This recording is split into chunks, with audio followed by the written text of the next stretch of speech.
The great unsatisfied Godhead here could dwell, vacant all the vast self's imprisoned air.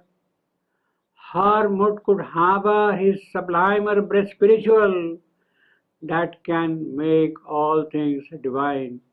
Savitri's love is wider than the universe.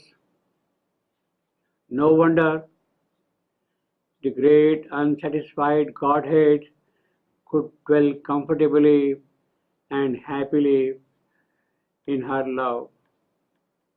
But who is this unsatisfied Godhead? What does he expect from the world of mortality? From this world of petty mortality, what does he expect? From the dwarf creature, what does he expect?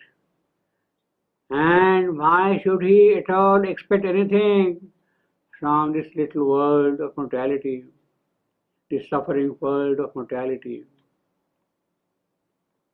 But what is his dissatisfaction?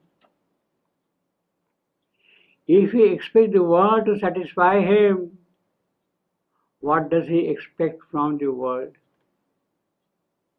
If he expects man to satisfy him, what does he expect from man to satisfy him?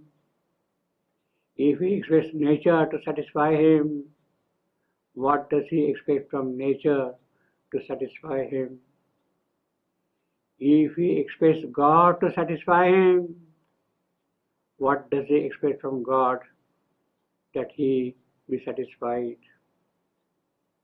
The world, nature, man, God, they will have to make room for him to stay.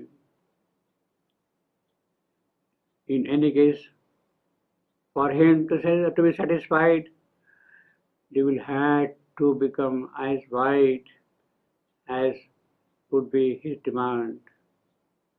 It will have to be a room sufficiently wide and bright, attractive for him to grow in the richnesses of his soul. There should be no suffocation. There should be no imprisoning air. There should be no tiresome chains of claims and counterclaims. There should be no conflicts in love's relationship. There should be no discordances in harmony. There should be free and translucent crystalline atmosphere. There should be space for free, unhindered movement. There should be the wide wideness. There should be the wide widenesses. If such is one whom Savitri is going to meet in the lowly forest, then who is going to satisfy him? He is the beauty of the unveiled light. He is the ecstasy that is inviolable, which cannot be disfigured, impaired. Ecstasy that cannot be harmed. He is the truth that possesses the joy of the truth. He is beauty that possesses the joy of beauty. He is the perfection that cannot be impaired, that cannot be disabled, perfection that cannot be disfigured.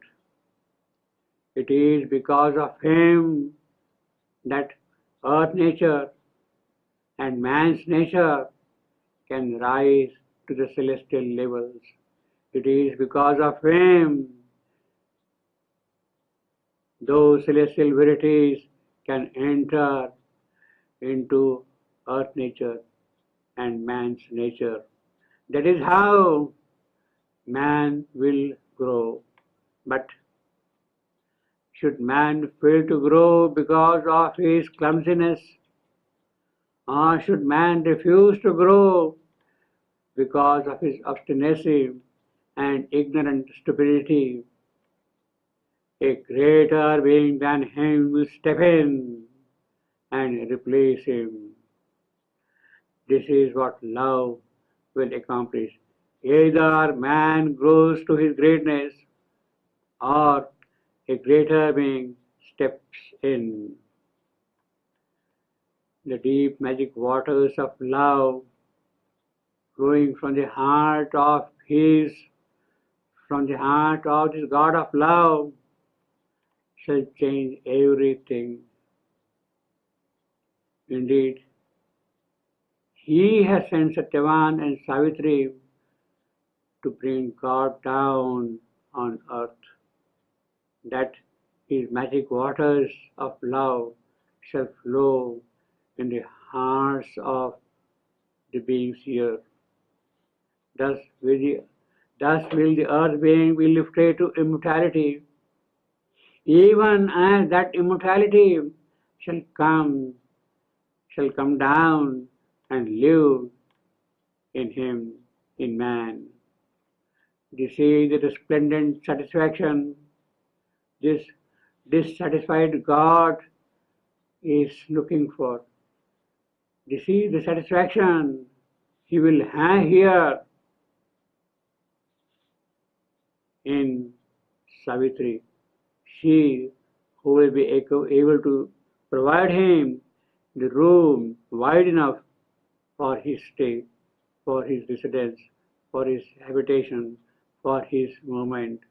It will be the splendid dynamic will of the divine power, of the divine executive Shakti, who will work here in the splendid possibilities of the manifesting spirit.